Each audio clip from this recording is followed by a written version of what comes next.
Good morning বন্ধুরা, আমি পারমিতা আবার একটা নতুন ব্লগ নিয়ে হাজির হয়ে গেছি। প্রথমে কাঞ্চনজঙ্ঘা দিয়েই শুরু করলাম আজকের ব্লগটা। কি অসাধারণ সুন্দর লাগছে না? চোখে দেখে যেন চোখটা সার্থক হয়ে গেল। বরফে ঢাকা কাঞ্চনজঙ্ঘা, এতটা অংশ জুড়ে যে দেখতে পাবো সেটা ভাবতেই পারিনি। রেডি হয়ে গেছি অদিত্য আমি দুজনাই। এই যে অদিত্য সোনা, হাই বলো বাবু। রেডি হয়ে গেছে, ওইদিকে দিদি ভাইরাও রেডি হয়ে গেছে। সকাল থেকে আজকে প্রচণ্ড রোদ উঠেছে, বুঝতেই পারছো। এই এক্ষুনি বেরোবো, ওই 9টা 10-15 মতো বাজে। কতগুলো রেডি হয়ে গেছে। আজকে আমরা তোমার এখান থেকে পেলিং থেকে আপার পেলিং থেকে নামবো, দিয়ে রা বাংলাতে যাবো। এবার ওইটা যেতে যেতে যে কটা মানে ভিউ সিন থাকবে সেগুলো দেখবার, ওই একটা বার্ড পার্ক আছে ওইটাতে ঘুরবো। খাওয়া দাওয়া কমপ্লিট হয়ে গেছে, সবাই এখন গাড়িতে ওঠার জন্য ব্যস্ত। যেহেতু রা বাংলাতেই একটা রিসর্টে স্টে করবো আজকের দিনটা, সেই জন্য সব লাগেজপত্র নিতে হচ্ছে, তাই একটু অসুবিধা হচ্ছে। তাই নামতে নামতে সাইট সিনগুলো দেখে একদম রা বাংলাতে রিসর্টে ঢুকে পড়বো। চলে এসেছি আমরা বার্ড পার্কে। প্রথমে টিকিট কাটতে হবে, তারপরে ভেতরে ঢুকতে পাবো। ঢুকে ঢুকেই মোগলির ভাল্লুকের মতো একটা ভাল্লুক দেখতে পেলাম, তবে সেটা সত্যি নয়। বার্ড পার্কটা আগে কেমন ছিল আর এখন কেমন সেটার একটা মানচিত্র দিয়ে দিয়েছে ওখানে। পাখির কথা শুনে দুই ভাই তো খুব এক্সাইটেড, দেখতেই পাচ্ছ আগে আগে চলছে, মানে ছুটতে ছুটতে চলছে এক কথায়। এখানে কি সুন্দর দেখো, পাখিদের কত ছবি, ফটো সেশনের জন্য একদম পারফেক্ট প্লেস। চারিদিকে জাল করে রাখা আছে, কত পাখি দেখো। আর বেশিরভাগ পাখি না প্রচুর বড় বড় লেজ, লম্বা লেজ যুক্ত পাখি, যাতে উড়ে বেড়াতে না পারে সেই জন্য চারিদিকে একটু নেট দিয়ে ঘিরে দিয়েছে। আর হাড়ির মধ্যে ফুটো করে তাদের জন্য আবার বাসাও বানিয়ে দিয়েছে। আর এই বার্ড পার্কটা না বিশাল বড়, মানে অনেকটা জায়গা জুড়ে। আর আজকে ধরো একটু সকাল সকালেই রোদ উঠেছে বলে ঠান্ডাটা একটু কম লাগছে, আর বেশ ঘুরেও আরাম হচ্ছে। উঁচুতে নিচুতে মাঝে সব জায়গাতেই পাখিতেই ভর্তি, আর দারুণ সুন্দর সুন্দর দেখতে পাখি। মনে কি আর সেগুলো ক্যাপচার করা যায়? চোখে দেখে একদম চোখ সার্থক যাকে বলে। আর ফ্যামিলিতে যদি ছোট মানে শিশু থাকে তাদের তো খুবই ভালো লাগবে। এই দেখো এখানে বেশ কয়েকটা খরগোশ আছে, সাদা কালো মিশিয়ে। আর নিচে ওই পাশে একটা পাখিও আছে, দেখো কি বিশাল বড় লেজটা ওর, সাদা কালো আর লাল মিশিয়ে। যেখানে যেরকম পাখি আছে সেখানে সেরকম তোমার তাদের ডেসক্রিপশনও দেওয়া আছে, কিন্তু সেটা পড়ার মতো এত সময় ছিল না, জাস্ট একটুখানি দেখলাম ব্যাস। এমনিতে বার্ড পার্কটা বিশাল বড়, প্রচুর রকমের পাখি আছে। সেগুলো দেখতে দেখতে প্রচুর সময় কেটে যাচ্ছিল। এই দেখো এখানে পাখিদের জল খাওয়ার জন্য জলও রেখেছে। মুরগি ধরনেরও জানো তো অনেক বড় বড় পাখি আছে। ইভেন আমাদের হাঁস, যেটা নর্মাল যেরকম হাঁস আমরা বাড়িতে দেখে থাকি গ্রামের বাড়িগুলোতে, সেরকম হাঁসও আছে জানো তো। হাঁসের জন্য আবার একটা সুন্দর পুকুর করা আছে, ছোট্ট অবশ্য পুকুরটা।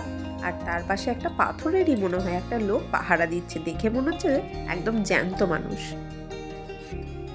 আর এটা তো বড় বড় এমু পাখি, বুঝতেই পারছো। আর চারিদিকটা না গাছপালায় ভর্তি, যেখানে রোদটা পড়ছে না সেখানে বেশ ঠান্ডা লাগছে। এই দিকটা আবার দেখা হয়ে গেল, এবার যাব অন্যদিকে দেখতে।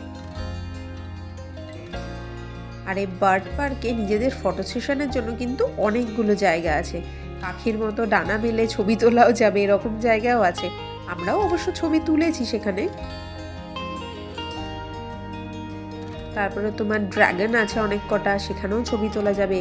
বুদ্ধদেবের মূর্তি আছে, তার পাশে একটা মন্দির ধরনেরও আছে, মানে বার্ড পার্কের ভেতরেই অনেক কিছু আছে। শুধু যে পাখি আছে তা কিন্তু নয়, সাইডের এই সমস্ত জায়গাগুলো না ঘিরে দিয়েছে নেট দিয়ে। মনে হয় লেপার্ড ক্যাটগুলো আগে হয়তো এটা দিয়ে নেমে পাখি বা খরগোশ এদেরকে হয়তো খেয়ে ফেলতো, সেই জন্য এইভাবে নেট দিয়ে চারিদিকটা একদম বন্ধ করে দিয়েছে যাতে বাইরে থেকে কোনো পশু ঢুকতে না পারে। এই তোমার বার্ড পার্কটা দেখতেই মোটামুটি 1.5 ঘন্টা মতো সময় লেগে গেছিল, তাও তাড়াহুড়ো করেই দেখেছি, মানে সবটা দেখতে মোটামুটি বেশ অনেকটা সময় লাগছিল। আর এইসব জায়গায় তো ধরো বারবার করে যাওয়া যাবে না, তাই স্মৃতিচিহ্ন হিসেবে তো ফটো একটু তুলতেই হবে, আর তার সঙ্গে আমার ভিডিও হচ্ছে, সেই জন্য একটু বেশি সময় লেগেছিল। ড্রাগনের কথা বলতে বলতে ড্রাগনও হাজির হয়ে গেছে। এই দেখো এখানে বুদ্ধদেবের মূর্তি, আর তার সঙ্গে সঙ্গে বাজে কথা বলবো না, বাজে কথা শুনবো না, আর বাজে জিনিস দেখবো না, সেই সমস্ত মূর্তিগুলো। এই বার্ড পার্কটা দেখাশোনা কিন্তু সিকিমের সরকার থেকেই করা হয়, মানে এটা একটা সরকারি জায়গায় বলতে পারো। এই দেখো বুদ্ধদেবের এখানে একটা স্ট্যাচু আছে, আর চারিদিকে ফুলে ভর্তি, আর বিভিন্ন পাখির ছোট ছোট মানে স্ট্যাচু আছে। এত সুন্দর না জায়গাটা, তুমি না দেখলে বুঝতে পারবে না, দেখেই বুঝতে পারছো রং বেরঙের বিভিন্ন ফুল পাখি, আর মাঝখানে বুদ্ধদেবের মূর্তি, ওপরের দিকে পাখির অনেক বাসা, সেগুলোর আবার আলাদা আলাদা কালার। বার্ড পার্ক থেকে বেরিয়ে এবার আমরা চলে এসেছি 4 ধাম দর্শনে। আমি আর অতনু যেহেতু সেরকম কিছু খাইনি, সেই জন্য পুজো দেবো বলে পুজোর একটা ঝুড়িও নিয়ে নিয়েছি, আর সেখান থেকে এখানটায় যেহেতু ধরো অমরনাথের শিবের মন্দিরটাই বেশি বিখ্যাত, সেই জন্য একটা ডুগডুগিও নিয়ে নিয়েছি। কত দূর থেকে দেখো শিবশম্ভুর মূর্তিটাকে দেখা যাচ্ছে। আর প্রথমেই ধরো একদম ঢুকেই জুতো খুলতে হবে, তাই জুতো খুলে মোজা পরে আমরা এগিয়ে চলেছি। আর তার সঙ্গে প্রাকৃতিক পরিবেশটা তো দারুণই। অনেক বৃদ্ধ বৃদ্ধা আছে যারা ধরো সব সময় সমস্ত যে ধামগুলো আছে, পুরীর ধাম বলো বা অমরধাম বলো, সেগুলোতে তো যেতে পারে না, যেহেতু বিশেষ করে অমরধামটা অনেকটা উঁচুতে, খুব কষ্টসাধ্য ব্যাপার, তো সেই জন্য এখানে ওরকম অনেক কটা ধাম মিলিয়ে কিন্তু 4 ধাম করা হয়েছে, যাতে সবাই সেই পুণ্যটা লাভ করতে পারে। আর এত বড় এলাকা জুড়ে যে তোমাদেরকে কি বলবো, পুরীর জগন্নাথ ধাম আছে, অমরনাথের ধাম আছে, রামেশ্বরম ধাম আছে, আর প্রত্যেকটা ধামেই কিন্তু সব সময়ের জন্য একটা পুরোহিত আছে, তিনি সব সময় মন্ত্র উচ্চারণ করছেন, পুজো করছেন এবং তার সঙ্গে সঙ্গে প্রসাদও দিচ্ছেন, মেনলি নকুলদানা প্রসাদ আর চরণামৃত। এবার চলেছি আমরা অমরনাথ ধামের দিকে। স্বয়ং নন্দী কিন্তু সেখানে বসে আছে পাহারায়। এত সুন্দর সৌন্দর্য যে মানে এক্সপ্রেস করতে পারছি না, এতটাই সুন্দর। ভেতরে দেখো এখানে নটরাজের মূর্তি আছে, আর এই চারিদিকে দেখো প্রচুর মূর্তি আছে, সেখানটায় তোমার লেখাও আছে যে সতী কিভাবে ধ্যান করে মহাদেবকে সন্তুষ্ট করেছিলেন, তারপরে কিভাবে সতীর সঙ্গে মহাদেবের বিবাহ হয়েছিল, তারপরে তারা কোথায় ছিলেন, পরপর পরপর সব দেওয়া আছে, একদম সতীর দহন অবধি, কিভাবে সতীর দহন হলো পুরো স্টোরিটা একে একে বলে পুরো লেখা আছে। আমি আর দিদিভাই তো ওইটাই পড়লাম পুরোটা, মানে পুরো অংশটাতেই ওইভাবে ছবি এঁকে লিখে বলা আছে, আর এত ভালো লাগছিল আর এত ইন্টারেস্টিং লাগছিল যে মাঝখানে ছাড়তেই পারলাম না, পুরোটা পড়লাম। তাতে একটু সময় লাগলো ঠিকই, কিন্তু জিনিসটা তো জানতে পারলাম বলো, আর এত সুন্দর করে ছবি এঁকে এঁকে দেখানো আছে, বোঝানো আছে যে কি বলবো তোমাদেরকে। আর এই দুটো দুষ্টুতে তো একবার এদিক যাচ্ছে একবার ওদিক যাচ্ছে, মানে ওদেরকে অতনু ধরে রাখছিল, আর আমি আর দিদিভাই পড়ে পড়ে বেড়াচ্ছিলাম, টলটুলিও আমাদের সাথে ছিল, আর দাদাভাইও ওই দুটোকে দেখে বেড়াচ্ছিল। কি করবো বলো, ওদেরকে দেখলে আর আমরা পড়তে পারছিলাম না, তাই ওদেরকে দায়িত্ব দিয়েছিলাম তোমরা এই দুটোকে দেখো। আর কারুকার্যগুলো দেখো এত সুন্দর আর এত নিখুঁত যে কি বলবো। সতীর সঙ্গে মহাদেবের বিবাহ, শেষে সতীর দহন, তারপরে মহাদেবের তাণ্ডব, সমস্ত কিছুই কিন্তু এখানে লেখা আছে কিভাবে কিভাবে পরপর হয়েছিল ব্যাপারগুলো। আর তাই নটরাজ মহাদেবের মূর্তি। এই রা বাংলাতে এলাম, রা বাংলাতে ঢুকে গেছি বেশ কিছুক্ষণ আগে, ওদিকে নামছি, চারধামটা দেখতে গিয়ে অনেকটা সময় লেগে গেল। সেই সকাল 10টায় বেরিয়েছি, এখন 4:30 বাজে, এখন লাঞ্চ রেডি। সবারই প্রচন্ড খিদে পেয়েছে, এখনই আমরা খেতে বসবো, মানে খাবারটা গরম করছে, দিলেই খেতে বসে বলবো আর কি। এই মনেস্ট্রিটা আজকে দেখা হলো না, রাত্রে কি সুন্দর লাগছে দেখো, বিশাল বড় জায়গা জুড়ে, আর ফোয়ারা দিয়ে জলও পড়ছিল। এটা কাল সকালে দেখবো, যেহেতু এখন বন্ধ হয়ে গেছে। আজকে বাড়ি ফেরার পালা, তাই একটু সবারই মন খারাপ, কিন্তু ঠিক আছে, প্রচুর জিনিস দেখা হয়েছে, তাই আর সেরকম মন খারাপ নেই, মোটামুটি প্রায় সবই দেখা হয়ে গেছে। এখানটা তোমার রা বাংলায় শুধুমাত্র যে বুদ্ধ মন্দিরটা আছে, বুদ্ধ পার্কটা আছে, ওইটা শুধুমাত্র দেখবো, দিয়ে একবারে এনজেপি নেমে যাবো। এই যে টলটলি রেডি হয়ে গেছে, আর এই যে দুই ভাই এখন খেলা চলছে, দেখা যাচ্ছে। এই দেখি দুজনাকে, মেঘ হাই করে দাও। ব্রেকফাস্ট করতে বাকি আছে, আমি আর অদিত্য করবো না, আর বাকিরা করবে। তো একটা ফ্যামিলি খাচ্ছে, সেই জন্য ওদের হয়ে গেলে তারপর ওরা খেয়ে নিয়ে মোটামুটি 9:30টার মধ্যে আমরা বেরিয়ে যাবো, কারণ এনজেপিতে তোমার ট্রেন আছে 5:30টার দিকে, তার আগে কিছুক্ষণ আগে পৌঁছাতে হবে, কিছু লাঞ্চ করতে হবে, তারপর ধরো থেমে থেমে যেতে হবে, একটু সময় লাগবে। সিকিমের রাস্তাঘাটগুলো এত পরিষ্কার পরিচ্ছন্ন আর এত মসৃণ যে কি বলবো, এত স্মুথ গাড়ি চলছে, দেখো একটা পাতা পর্যন্ত পড়ে নেই রাস্তায়। আর এখানকার ড্রাইভাররা শুধু শুধু হর্ন বাজিয়ে শব্দ দূষণও করে না, সবই ঠিক আছে, কিন্তু একটাই সমস্যা, এই বাঁক। বাঁক ছাড়া তো কোনো উপায়ও নেই, পাহাড়ে যেতে গেলে তো এরকম বাঁক থাকবেই। ঘুরিয়ে ঘুরিয়ে তৈরি রাস্তা, আর এটাতেই অদীপ্ত, আরুষ, এদের সমস্যা হচ্ছে সব থেকে বেশি। এই বাঁক নিতে গিয়েই ধরো মানে পেটটা কেমন করে উঠছে ওদের, আর ব্যাস বমি শুরু হয়ে যাচ্ছে। অদীপ্ত অবশ্য রেকর্ড করেছে আজকে, কিন্তু আসার সময় ও বমি করেনি, ওই যেখানে বমি করে সেখানে আরুষ কিন্তু আজকে 2বার না 3বার বমি করেছে। তো যাই হোক, কিছু করার নেই, এভাবেই যেতে হবে।